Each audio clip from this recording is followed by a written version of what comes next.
মন্ত্রীমশাই আমাদের অনাথ করে দিল রে ঘরটা। আগে পকেটে কত রোজগার ছিল, এখন খেটে খেতে হচ্ছে। মন্ত্রী মশাই আমাদের দল থেকে বের করে দিয়েছে বলে ভেঙে পড়িস না। এরাই নিজেদের দল বানিয়ে নিয়েছে। এবার দেখ না কিভাবে ওই লোকজনকে নাকানি চোপানি খাওয়াই। হ্যাঁ, আমাদের দল মানে তো ওই সবেদন নীলমণি পেঁচো ডাকাত, ওর উপরে আমার কোনো ভরসাই নেই। আরে বিশ্বাস আর ভরসা এই দুটোই তো আমাদের কাছে আছে নাকি? শোন, আমি পেঁচোকে একটা কাজে পাঠিয়েছি। যদি পেঁচো এই কাজটা করতে পারে তাহলে আমাদের রোজগারও হবে, প্রতিশোধ নেওয়াও হবে। আরে কোথায় পাঠিয়েছি সেটা বলবি তো? মন্ত্রী মশাইয়ের বাড়ি।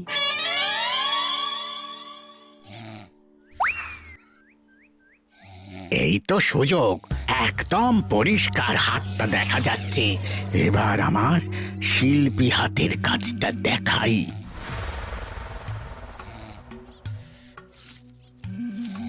চোর চোর চোর চোর! কোথায় কোথায় চোর? আমার গলার হার টেনে নিয়ে পালালো। এই তো কদিন আগে গড়িয়ে দিলাম। যাও না, গিয়ে চোরকে ধরো। ওই তো দেখা যাচ্ছে। এই বেটা দাঁড়া বলছি, হাতে পেলে না পিঠ গরম করে ছেড়ে দেবো। হাতে এলে তো এই এই এই বেটা দাঁড়া বলছি। এই বেটা দাঁড়া বলছি, দাঁড়া বলছি।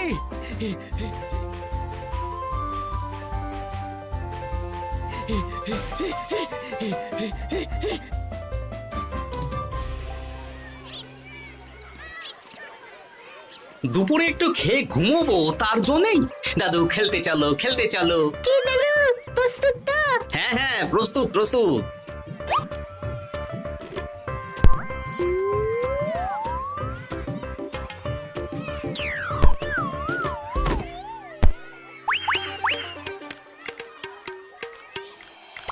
আরে আরে, এ তো পেঁচো ডাকাত। ধরো বেটাকে, ধরো ধরো। আমার গিন্নির গয়না চুরি করে পালাচ্ছিল, ওর ট্যাকেই পাওয়া যাবে। ধরো। এটা মন্ত্রী মশাই, হ্যাঁ এটা। চোর ধরা পড়েছে, এটাই বড় কথা। শুনুন, এখন একে রাজবাড়ি নিয়ে যাই, কাল এর বিচার হবে।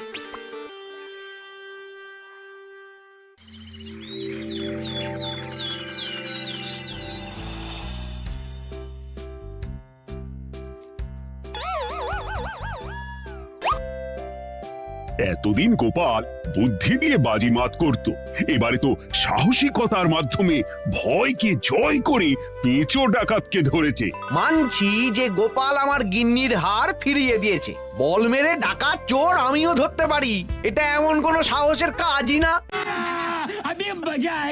ঠিক আছে গোপাল, তুমি কিছু বলতে চাও?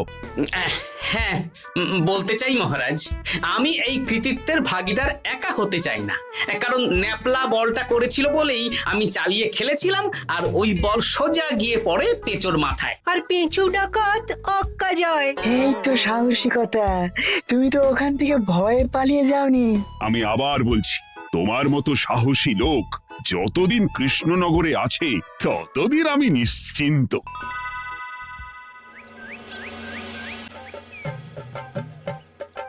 বলি সারাদিন আমি সংসার ঠেলছি আর আরেকজন খাচ্ছে যাচ্ছে ঘুরে বেড়াচ্ছে।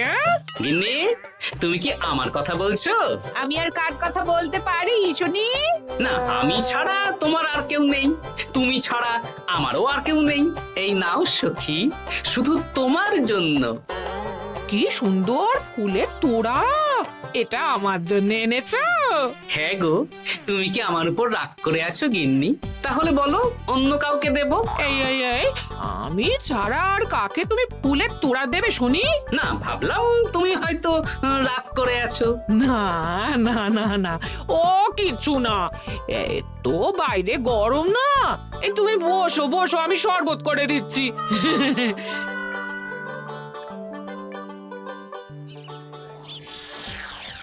পুরো পরিকল্পনাটাই গোপাল চৌপাট করে দিল। এবার তাহলে কি করবি? ভাবতে হবে ভাবতে হবে। পেঁচো ধরা পড়েছে বলে তো আর আমরা হাত পা গুটিয়ে বসে থাকতে পারি না। না, ঠিক বলেছিস, অন্য কিছু একটা করতে হবে।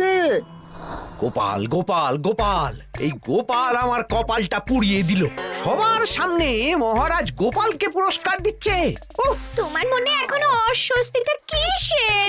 সমস্যাটা কোথায়? আমিও তো এরকমই একটা সুযোগ খুঁজছিলাম, যেখানে গোপালের মতন একটা সাহসিকতার কাজ করব, আর মহারাজ আমার প্রশংসায় পঞ্চমুখ হয়ে উপহার দেবেন, আর সবাই হাততালি দেবে। মহারাজকে গিয়ে বলো গোপাল সামান্য একটা বল মেরে সাহসিকতার সম্মান পেয়ে গেল, তাই তুমিও একটা কিছু করে দেখাতে চাও। ঠিক বলেছো, আমাকেও এরকম কিছু একটা করে দেখাতে হবে। হাত গুটিয়ে বসে থাকতে পারবো না। হ্যাঁ, এমনিতেই ইদানিং তুমি 4 হাত থেকে 2 হাত হয়েছো।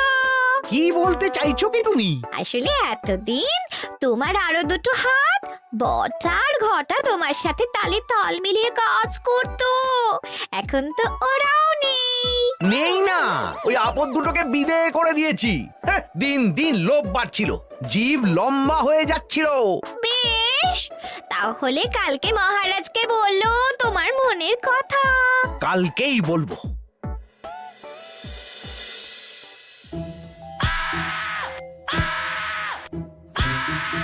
বল, তোকে কে পাঠিয়েছে বল? তোর এত বড় সাহস, তুই মন্ত্রী মশাইয়ের বাড়িতে দিনে দুপুরে চুরি করিস? বল। বলছি আমাকে ঘটাদা পাঠিয়েছিল। মন্ত্রী মশাইয়ের দল থেকে বেরিয়ে বটাদা আর ঘটাদা একটা নতুন দল খুলেছে, আমি ওই দলে যোগদান করেছি। আচ্ছা, এই ব্যাপার। বেটাদের একবার হাতে পাই।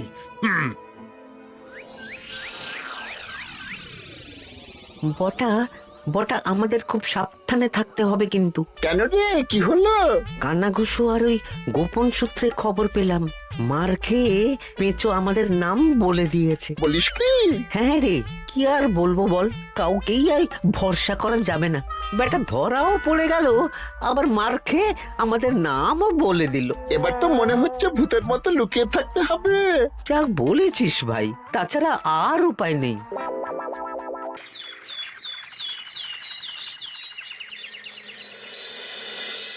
মহারাজ, আজ আমি সুবিচার চাই মহারাজ। কেন মন্ত্রী মশাই, আপনার উপরে আবার অবিচার কখন হলো? হ্যাঁ মন্ত্রী, তুমি কি সুবিচার চাইছো বলো? আমাকে সাহসিকতা দেখানোর সুযোগ দিলে আমিও গোপালের মতন ওরকম ঢের ঢের উপহার আনতাম। আচ্ছা, সুযোগ কি বলে কয়ে আসে? সেসব আমি জানি না। আমিও ছোটবেলায় অনেক সাহসিকতার কাজ করেছি, তবে কোনো পুরস্কার পাইনি। আর গোপাল কিছু করলেই ওকে আপনি উপহার দিয়ে দেন। তা তুমি কি সাহসিকতার কাজ করেছিলে ছোটবেলায়? আমি একবার মামার বাড়ি গেছিলাম, তো একদিন মামার বাড়িতে হঠাৎ ডাকাত পড়ে। তাই দেখে আমি কয়েকটা ঢিল নিয়ে মামার বাড়ির পেয়ারা গাছে গিয়ে উঠে পড়ি। তারপর যখন ডাকাতের দল ডাকাতি করে বাড়ি থেকে মালপত্র নিয়ে বেরোচ্ছে, আমি আক্রমণ করি। দুম দাম দুম দাম দুম, ব্যাস, ডাকাত ধরা পড়লো। বেশ ভালো তো। হ্যাঁ, কিন্তু সেদিন কোনো উপহার বা সাহসিকতার পুরস্কার পাইনি। পুরস্কার দিতে হলে আমাকেও দিতে হবে, কারণ আমি প্রথম পেঁচো ডাকাতকে ধাওয়া করেছিলাম। যদি না উপহার পাই তাহলে আমি ঝামেলা করব। কিন্তু হঠাৎ করে কোনো কৃতিত্ব ছাড়া তো আর কাউকে সাহসিকতার পুরস্কার দেওয়া যায় না। তার আগে কিছু সাহসিকতার কাজ করে দেখাতে হবে, তারপর বিচার বিবেচনা হবে, তারপর তাকে সাহসিকতার পুরস্কার দেওয়া হবে। তাহলে আমাকেও কোনো সাহসিকতা দেখানোর সুযোগ দিন মহারাজ। মন্ত্রী মশাই শুধু একা সুযোগ পাবেন কেন, আমিও দেখিয়ে দিতে চাই আমি কতটা সাহসী বাহাদুর মানুষ। ও বাবা, রাজবৈদ্য সুযোগ পাবে আর আমি কি বসে বসে হাত কামড়াবো? আমিও সুযোগ চাই। তা তোমরা কিভাবে সাহসিকতা দেখাবে শুনি? দেখুন মহারাজ, মানুষ সাধারণত কয়েকটা ব্যাপারে ভীতু, যেমন হিংস্র জন্তু জানোয়ার, সশস্ত্র ডাকাতকে ভয় পায়, আর আর আর আর ভূতের ভয়। হ্যাঁ, আমার তো মনে হয় সাহসিকতার পরীক্ষা করার জন্য এই তিনটের মধ্যে যে কোনো একটার সাথে মোকাবিলা করতে পারলেই বোঝা যাবে কে কত সাহসী। এটা তোমরা ঠিক বলেছো, কিন্তু ব্যাপারটা হলো জঙ্গলের পশুরা জঙ্গলে যেমন আছে থাকুক, ওদের নিয়ে নাড়াঘাটা করার দরকার নেই। ডাকাত তো গোপাল ধরেছে, এখন পড়ে থাকলো ভূত। মহারাজ, আপনি তাহলে ওই ভূতুড়ে বাড়ি খুঁজুন, তারপর সবাইকে ভূত ধরে আনতে বলুন। দেখি, মন্ত্রীর আবদার মেটানোর জন্য তো তাই করতে হবে।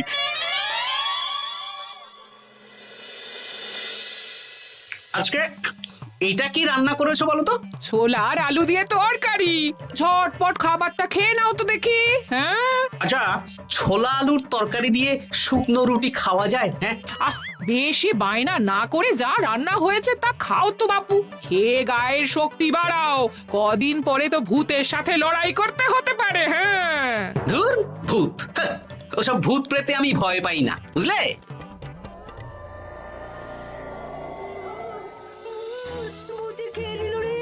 কি ভয়ঙ্কর! মহারাজ বাঁচান, বাঁচান! মহারাজ উপরে পায়চারি করছেন, কোথায় ভূত? আমি মহারাজের সঙ্গে দেখা করতে চাই। আচ্ছা আচ্ছা, উপরে যান।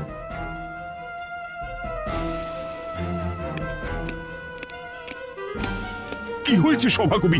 রাতের বেলা হঠাৎ আর তোমার চোখ মুখের অবস্থা এরকম কেন? মহারাজ, কৃষ্ণনগরে ঘাটপাড়ের ভূত আমার সর্বস্ব লুট করে নিয়েছে মহারাজ। দূর, কি যা তা বলছো তুমি? সত্যি বলছি মহারাজ, আমি আমার একটা কাজে নদী পেরিয়ে ওই পাড়ে গিয়েছিলাম।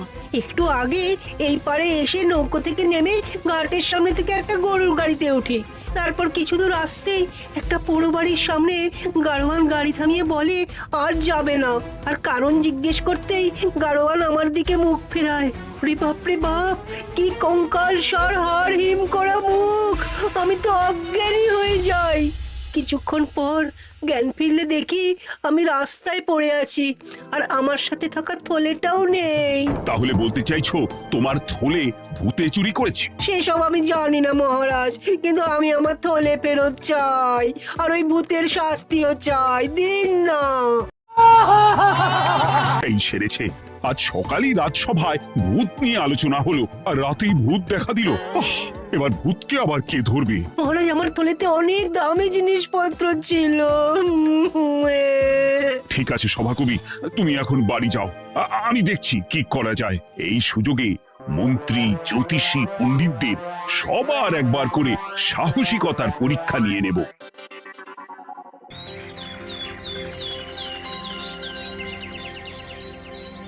এই তো তোমরা সবাই চলে এসেছো।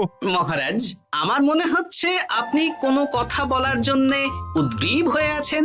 গতকাল আমার সব লুট করে নিয়েছে ভূত। কোথায়? কোথায় ভূত?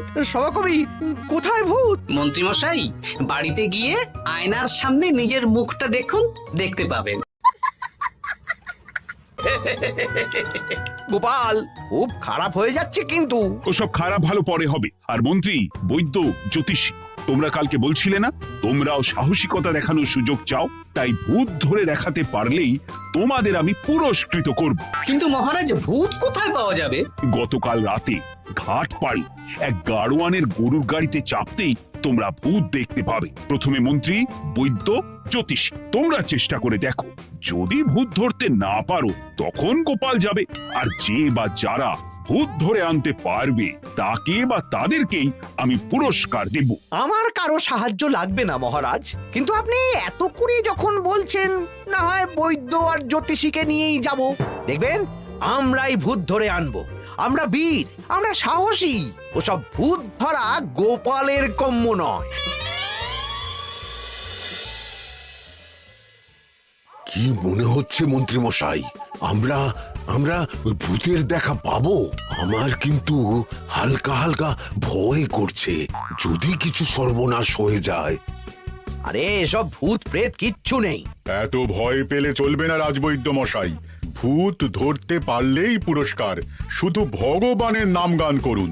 ওই তো একটা গরুর গাড়ি দেখা যাচ্ছে। মহারাজ তার মানে এর কথাই বলছিল। হ্যাঁ, আর তো অন্য কোনো গরুর গাড়ি দেখতেও পাচ্ছি না। এই যে ভায়া, কৃষ্ণনগর রাজবাড়ি যাবে? হ্যাঁ যাবো, 2 মোহর লাগবে কিন্তু। 2 মোহর একটু কম করুন না। আচ্ছা ঠিক আছে, 3 জনে 1 মোহর দেবেন, আর কমাবো না। তাড়াতাড়ি বসুন।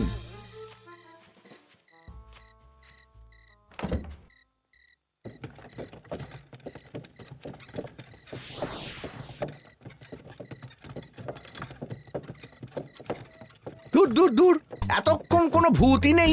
সভাকবি যে কি দেখে ভয় পেয়েছে কে জানে। অকারণে এক মোহর লোকসান। সত্যি আমরা অকারণে সাহসিকতার পরীক্ষা দিতে এলাম।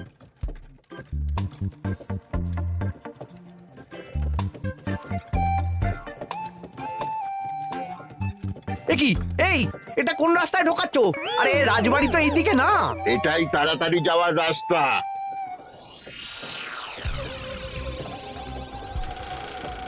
গাড়ি আর যাবে না। যাবে না মানে? আমরা তো রাজবাড়ি অবধি যাব। হাতের আংটি পয়সা করি যা আছে বের করে ফেল, নইলে এক্ষুনি চিবিয়ে খাবো। ওরে বাবা, ভূত ভূত পালাও। পালিয়ে যাবে কোথায়? আজ তাদের চিবিয়ে খাবো। ও ঠাকুর, বাঁচাও বাঁচাও ভগবান বাঁচাও।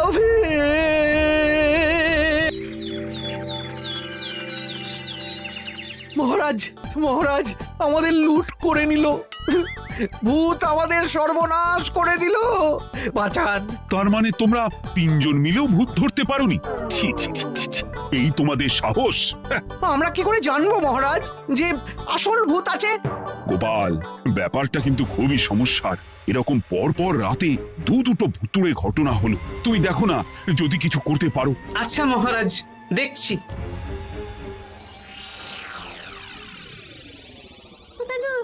আমার কিন্তু ভয় করছে। শুনলাম কালকে মন্ত্রী মশাইকেও ভূতের তাড়া করেছিলাম।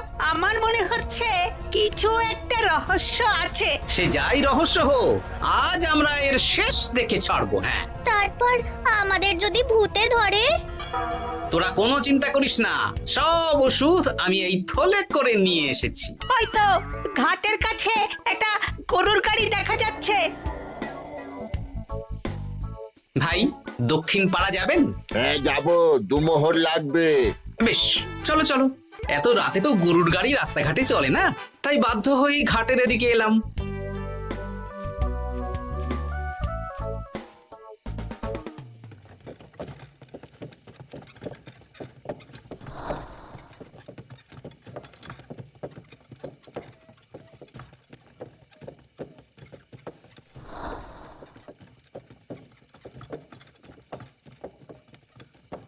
আচ্ছা, অন্য গলিতে নিয়ে আমাদের ভয় দেখানোর মতলব। হ্যাঁ, ঠিক আছে, এগুলো চুপি চুপি চাপিয়ে নে, আমিও পড়ছি।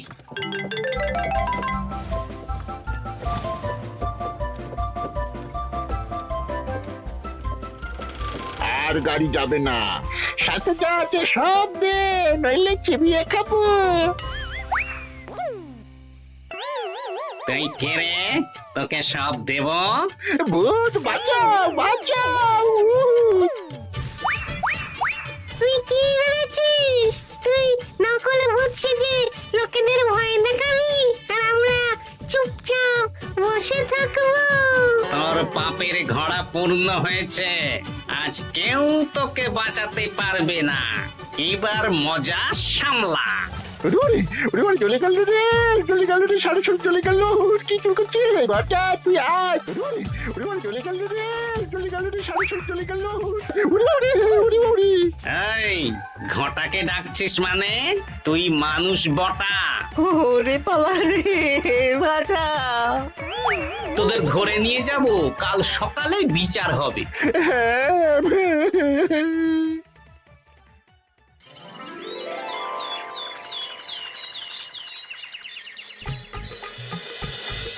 সাবাস গোপাল, তুমি তো কামাল করে দিয়েছো। কিন্তু জ্যান্ত ভূত ধরে এনেছো। আমি তো এদেরকে খুঁজছিলাম। হ্যাঁ, এরাই তো পেঁচোকে পাঠিয়েছিল মন্ত্রী মশাইয়ের বাড়ি চুরি করতে। হ্যাঁ, তার মানে গতকাল বটা। আমি তোদের ছাড়বো না।